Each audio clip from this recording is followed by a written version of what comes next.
السلام علیکم ورحمۃ اللہ وبرکاتہ۔ امید ہے آپ سبھی حضرات خیر و عافیت سے ہوں گے۔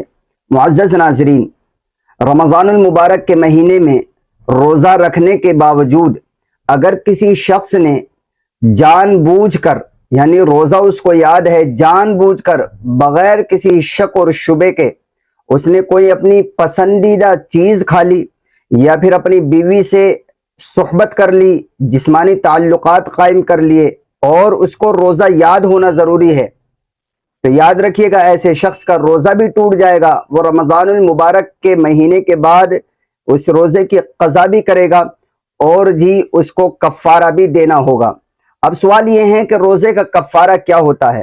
تو دیکھیے، روزے کا کفارہ یہ ہے، یا تو 60 دن کے مسلسل روزے رکھے گا، یا پھر وہ 60 مسکینوں کو کھانا کھلائے گا، یعنی 60 غریبوں کو کھانا کھلائے گا۔ اب وہ 60 مسکینوں کو کھانا کسی بھی طرح کھلا سکتا ہے، چاہے تو وہ روزانہ ایک ایک فقیر کو کھانا کھلا دے 60 دن تک، یا پھر یہ ہے ایک ہی دن میں 60 مسکینوں کی دعوت کر دے اور کھلا دے۔ لیکن یہ بات یاد رکھنی چاہیے کہ ایک غریب کو 2 ٹائم کا کھانا کھلائے گا، ایک غریب کو 2 ٹائم کا کھانا کھلائے گا، صبح کا اور شام کا۔ اور جس طرح میں نے بتلایا کہ 60 یا پھر اگر 60 مسکینوں کو کھانا نہیں کھلا سکتا ہے، 60 غریبوں کو، تو 60 دن کے روزے رکھے گا، لیکن 60 دن کے روزے مسلسل رکھے گا، پے در پہ لگاتار۔